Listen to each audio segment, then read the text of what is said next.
네, 안녕하세요. 카플라 TV 뉴스 예청자 여러분, LA 한인 회장 제임스 안입니다. 여러분 주말은 잘 보내셨는지요? 어제 아침 지진 때문에 깜짝 놀라신 분들이 많이 계실 겁니다. 이스트 LA에서 규모 3.6 지진이 발생했습니다. 남가주에 살면 크고 작은 지진은 가끔 겪게 되는 일이지만 그래도 한밤중이나 새벽에 일어나는 지진은 그때마다 깜짝깜짝 놀라게 됩니다. 항상 지진 불안감이 있는 것 같습니다. 지금 LA 전역에는 반가운 비가 내리고 있습니다. 비 때문에 운전하기 힘드시다는 분들도 계시지만 그래도 반가운 비입니다. 지금 내리는 비는 오늘 밤부터 끝이고 내일부터는 다시 화창해진다고 합니다. 자, 10월 25일 월요일 카플라TV 뉴스 이제 시작합니다. 오늘도 여러분 생활에 도움이 되는 뉴스들이 많이 준비가 돼 있으니까 끝까지 시청해 주시기 바랍니다. 자, 이제 뉴스 시작하겠습니다. 여러분 렛츠고.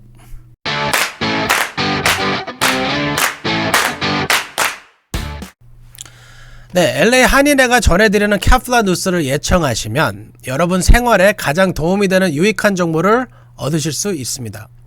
LA시나 LA 카운티, 캘리포니아, 연방정부 등 정부기관에서 제공하는 각종 그랜트나 릴리프 프로그램 정보를 가장 빨리 접하실 수 있습니다. 오늘 첫 소식도 LA시가 스몰 비즈니스 업주들을 지원하는 컴백 체크 프로그램 신청을 받는다는 소식입니다.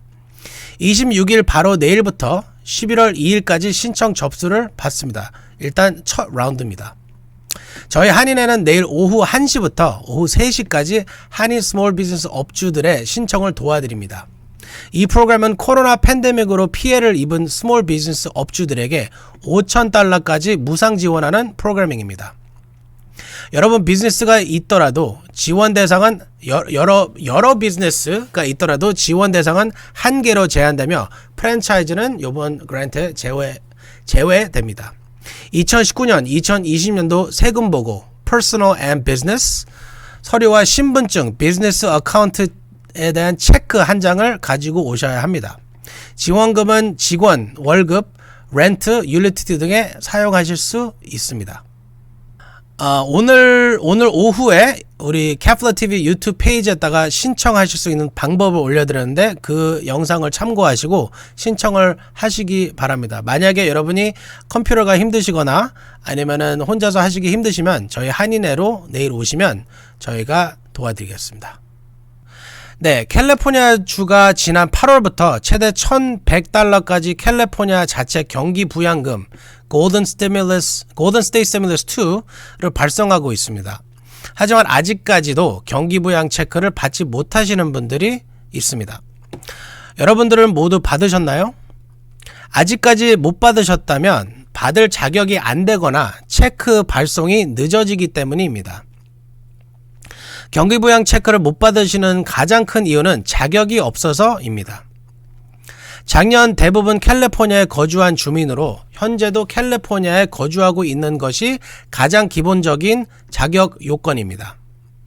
또 2021년 10월 15일까지 2020년도 세금 보고를 마치셨어야 합니다. 마감일 직전에 세금 보고를 하신 분들은 체크 발송이 늦어질 수도 있습니다. 세금 보고에서 작년에 75,000불 미만 소득이야 받을 수 있습니다. 캘리포니아의 경기부양 프로그램 자격은 연방정부와 다릅니다. 연방정부로부터 3건의 COVID-19 구제 보조금을 받은 경우도 경기부양금 대상에서 제외됩니다. 우편 때문에 지연될 수도 있습니다. 10월부터 우편으로 종이 체크를 발송하고 있는데 지연될 수 있습니다. 이런 경우는 내년 초에도 받으실 수 있습니다. 우편 번호도 영향이 있습니다. 우편 번호에 따라 체크 발송 일정이 다릅니다. 우편 번호, 발송 시간의 마지막 3자리에 따라서 발송 시기가 다릅니다. 여기 보이시죠? 지금 집코드 3자리가 클수록 발송 시기가 늦어집니다. 720에서 927 집코드인 경우 12월에나 발송이 시작됩니다. 우편 번호가 뒷자리가 큰 지역에 사시는 분들은 12월까지 기다리셔야 할 수도 있습니다. 네, 다음 소식은 여러분 한인 식당들 위생 상태가 엉망이라는 소식 전해드립니다.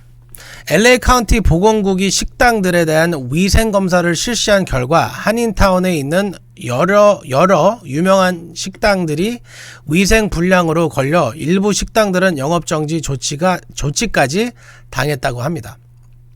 오늘 조선일보가 일면에 크게 보도했습니다. 이 기사에 따르면 카운티 보건국이 9월 1일부터 지난 17일까지 위생검사를 실시했는데 한인타운의 Q 식당, B 식당, H 식당, K 식당 등이 위생불량으로 적발돼 하루에서 일주일까지 영업정지 조치를 당했습니다. 이 식당들뿐 아니라 샌게이브리얼의 Y 식당, 발렌시아의 L 식당, 아테시아의 C 식당, 레이크우드의 H 식당들도 적발됐습니다. 물론 한인 식당들만 적발된 것은 아니지만 한인 식당들이 위생 상태가 엉망이어서 영업 정지를 당했다는 소식은 썩 기분 좋지 않은 소식입니다. 이런 소식을 들으면 음식을 먹을 때마다 불안해지고 다시 가고 싶지 않다는 생각이 들기도 합니다. 식당 업주님들 위생검사 결과가 억울할 수 있고 잘 하시다가 딱 한 번 실수로 걸렸다고 생각하실 수 있지만 위생만큼은 철저히 하셔야 합니다. 제가 사실 한 작년서부터 제가 해보고 싶었던 게 일단은 LA 카운티 보건국의 이제 매니저나 인스펙터를 모시고 와서 한인 식당 업주분들한테 이 위생 인스펙션에 걸렸을 때 어떻게 좋은 점수가 A죠. A, B, C가 있는데 A를 받으실 수 있는 그 세미나를 한번 해보고 싶었어요. 근데 코로나 때문에 이거를 지금 못하고 있었는데 조만간 LA 카운티 보건국 퍼블릭 헬스에서 인스펙터를 모시고 이런 세미나를 할 예정입니다.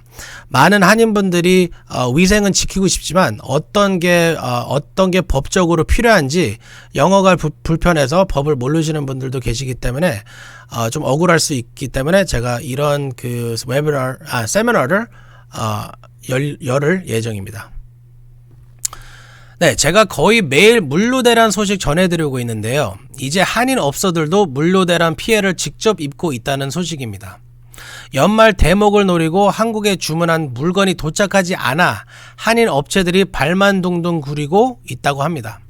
한국일보가 오늘 일면에 탑기사로 보도했습니다. 기사에 따르면 연말 대목을 앞두고 한인 업체들이 한국에 물건을 주문했지만 LA 도착하는데 6개월이 걸려 이번 연말에 물건을 받기는 어려운 상황이라는 것입니다. 이런 사정 때문에 유통기한이 짧은 한국산 식품은 아예 수입을 포기하고 있다고 합니다. 거기다 컨테이너 운임마저 10배까지 치솟았고 이 돈을 줘도 컨테이너 하나 구하기가 힘들다고 합니다. 기사에 따르면 한국산 제품을 수입해 판매하는 한인 업체 사장님은 작년 2월 1,800달러 하던 컨테이너 하나가 가격이 지금 2만 달러로 올랐고 이마저도 구하기 힘든 실정이라고 말합니다. 그래서 많은 한인 업체들이 이번 크리스마스와 연말에 한국산 물건을 판매하는 것을 거의 포기하고 있다고 합니다. 네, 다음 소식 전해드립니다. 전화를 걸 때 일과 지역번호까지 총 10자리 숫자를 눌러야 발신이 가능해지는 지역번호가 늘어납니다. 남가주 지역의 562, 626, 949 등 3개를 포함해 캘리포니아에서는 9개의 지역번호를 사용하는 경우 앞으로는 총 10자리 숫자를 눌러야만 같은 지역에서도 통화가 가능해집니다. FCC는 앞으로 전국 35개 주에서 전화번호 10자리 다이얼링이 실시된다고 발표했습니다. 내년 7월 16일부터 전국 자살 방지 핫라인 번호로 사용되는 공식 번호 988의 사용을 원활하게 하기 위한 것이라고 합니다. 네, 오늘 바이든 대통령이 포고령을 발동했습니다. 백신을 맞지 않은 비시민권자들은 미국 입국을 사실상 금지하는 내용입니다. 이 소식은 한인의 제프리 사무국장이 전해드립니다. 이제 백신을 맞지 않으면 미국에 입국하는 것이 사실상 불가능해집니다. 바이든 대통령은 오늘 앞으로 항공편을 통해 미국에 입국하는 비시민권자 가운데 백신을 완전히 접종하지 않은 경우에는 미국 입국을 금지하는 행정명령을 발동했습니다. 이번 행정명령은 현재 백악관 웹사이트에 공개되고 있는데 이번 행정명령에 따라 오는 11월 8일 0시 1분부터 미국 시민권이 없는 비이민 항공 입국자는 원칙적으로 코로나19 백신 접종을 완료해야만 합니다. 일단 이번 행정명령은 항공 입국자에게만 적용됩니다. 항공사 직원을 비롯해 외국 정부 공무원과 그 직계 가족 등은 예외가 인정되지만 이 경우라도 미국 질병통제예방센터 CDC가 수립한 방역수칙을 준수해야만 합니다. 여기에는 마스크 착용 및 격리, 자가격리, 출발 전 코로나19 검사증명서 제출 등이 포함될 수 있습니다. 예외적으로 항공 입국이 허가되는 백신 미접종자의 경우 입국 60일 이내에 반드시 완전 접종을 완료해야 합니다. 이번 행정명령은 11월 8일 0시 1분 이전에 출발한 항공편 탑승객까지는 적용되지 않습니다. 뉴욕타임즈는 이번 행정명령을 두고 세계보건기구 WHO와 미 질병통제센터 CDC가 허가한 백신을 맞지 않은 외국인 대부분은 미국 입국이 봉쇄될 것이라고 지적했습니다. 지금까지 제프리가 전해드렸습니다. 네, 감사합니다. 제프리 국장님. 11월부터 비행기로 입국하는 비시민권자들은 반드시 백신 접종을 마쳐야만 미국에 입국하실 수 있습니다. 네, 다음 소식입니다.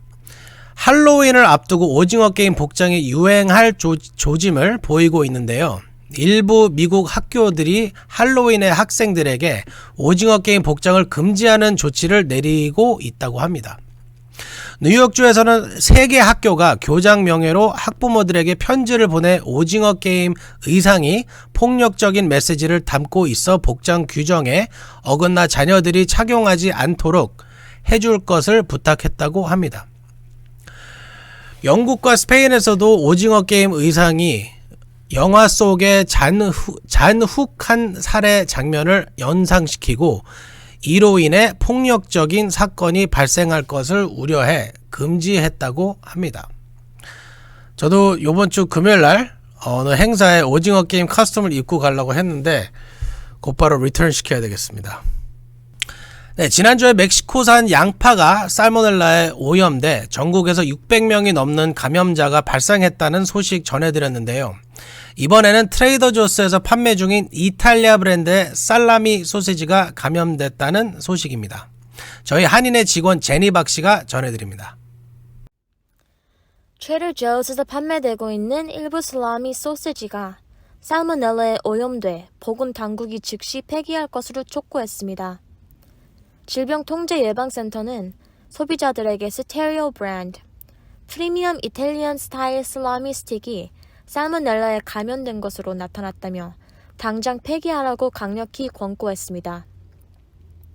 FDA는 이 제품과 접종한 용기나 카운터도 세척해야 한다고 말했습니다. 최근 미 전국 8개 주에서 20여 명이 살모넬라균에 감염된 것이 이 살라미 소시지 스틱 때문인 것으로 보고 있습니다. 발병한 사람들은 대부분 18세 미만으로 치료하지 않아도 회복되지만 입원 치료를 받아야 할 정도로 악화될 수 있습니다. CDC에 따르면 이들 중 3명이 입원했으며 사망자는 보고되지 않았습니다. 실제 아픈 사람의 수는 현재 알려진 것보다 더 많을 것으로 추정하고 있습니다. 살라미 소시지 스틱과 연관된 것으로 의심되는 살모넬라균 감염자는 캘리포니아, 일리노이, 캔자스, 미시간, 미니소타, 뉴저지, 뉴욕, 버지니아 주민들을 포함됩니다. CDC는 매년 이 살모넬라가 미국에서 약 135만 건의 질병, 26,500건의 입원, 그리고 420명의 사망을 유발한다고 추산했습니다. 지난주에서는 37개 주에서 신선한 멕시코산 양파가 감염원으로 확인되면서 CDC는 소비자들에게 또 다른 살모넬라 발병에 대해 경고하기도 했습니다. 살모넬라균에 감염된 대부분의 사람들은 노출 후 6시간에서 6일 사이에 설사, 발열 및 위경련을 일으키며 이 질병은 보통 4일에서 7일 동안 지속됩니다. 네, 제니박 씨 감사합니다. 빠르면 11월부터 어린이 대상 코로나 백신 접종이 시작될 거란 소식 지난주에 전해드렸습니다. 파우치 소장이 11월 첫 주부터는 어린이 대상 백신 접종이 시작될 수 있다고 말한 소식 전해드립니다. 이 소식은 한인의 피터장 이사님이 전해드립니다. 5살에서 11살 어린이들에 대한 코로나 백신 접종이 11월 첫 주부터 시작될 것 같습니다. 백악관 수석 의료고문인 앤서니 파우치 국립알레르기 전염병 연구소 소장은 지난 24일 이르면 11월 첫 주에 미국에서 5살에서 11살 어린이에 대한 코로나 백신 접종이 시작될 것이라고 전망했습니다. ABC 방송 디스위크에 출연한 파우치 소장은 모두 잘 진행해 질병통제연구센터 CDC의 승인과 권고를 받으면 11월 첫 주나 둘째 주에 5살에서 11살 어린이에 대한 백신을 맞출 수 있을 것이라고 말했습니다. 현재 12살 이상만 코로나19 백신을 투여할 수 있는데 바이든 행정부는 5살에서 11살 어린이를 대상으로 하는 백신 접종 준비에 박차를 가하고 있습니다. 파우치 소장은 델타 변이 확산으로 어린이도 성인만큼 쉽게 감염되고 성인처럼 쉽게 전염병을 옮긴다면서 어린이 감염의 약 50%는 무증상이기 때문에 우리는 잘 인식하지 못한다고 어린이 백신 접종 필요성을 강조하고 있습니다. FDA 자문기구는 내일 회의를 열어 5살에서 11살 어린이에 대한 화이저 백신 긴급 사용 승인 공고 여부를 결정합니다. 지금까지 피로장이 전해드렸습니다. 네, 다음 소식 전해드립니다. 바이든 행정부가 출범하면서 사상 최대 규모의 불법 체류 이민자 사명과 대대적인 이민 개혁을 다짐했는데요. 하지만 현실은 여전히 진전이 없습니다. 공화당의 강력한 반발 때문이기도 하고 민주당 내에도 불체자 사면에 소극적인 의원들이 적지 않습니다. 한인 이민단체들이 지금 카멜라 해리스 부통령의 관저 앞에서 항의 시위를 벌이고 있습니다. 불법 체류 이민자 구제 약속을 지키라는 것이죠.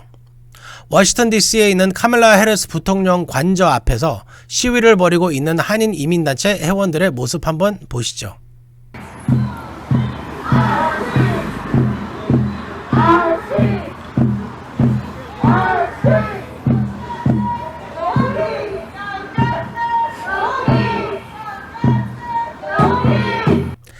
한인 민권센터와 미주 한인 봉사교육단체 협회, 낙하색 등 한인 단체 회원들은 지난 21일부터 바이든 행정부에게 불체자 구제에 더 적극적으로 나서라며 4일째 항의 농성을 벌이고 있다고 합니다.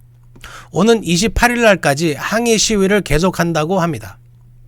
이민자 권익 응호 단체들은 해리스 부통령에게 연방 정부의 예산 조정안에 이민 개혁안을 포함시키겠다는 약속을 하라고 촉구하고 있습니다. 바이든 대통령과 해리스 부통령에게 당선 전에 했던 이민 개혁 약속을 지키라고 요구하는 것입니다. 네, 오늘의 마지막 소식 전해드립니다. LA는 오늘 하루 종일 비가 내리고 있는데요. 가뭄의 단비였습니다. 하지만 북가적으로는 역대급 폭우가 쏟아져서 가뭄 걱정을 하다 이제는 홍수 걱정을 해야 될 철이라고 합니다. 폭우로 거리와 주택이 침수됐고 샌프란시스코시는 침수와 단전을 경고했습니다. PG&E는 트위터에서 이번 폭풍으로 고객 38만 명이 정전 사태를 겪었다고 밝혔습니다. 많은 사람들에게는 단비처럼 보이지만 LA에서도 비가 고통스러운 분들도 있습니다. 지난주에 헐리우드의 홈리스 한인 할머니 이야기 잠깐 소개해드렸는데요. 이 할머니는 오늘 비 때문에 텐트에 물이 새서 힘드셨다고 합니다. 제가 오후에 잠시 이 할머니에게 다녀왔는데요. 최대한 빨리 할머니가 안정된 거치를 마련할 수 있도록 제가 할 수 있는 일을 다할 생각입니다. 여러분, 오늘 전해드릴 소식은 여기까지입니다. LA는 오늘 밤부터 비가 그치고 내일부터는 화창한 날씨가 된다고 합니다. 좋은 밤 보내시고 내일 다시 뵙겠습니다. 지금까지 로스앤젤레스 한인회장 제임스 안이었습니다. 감사합니다.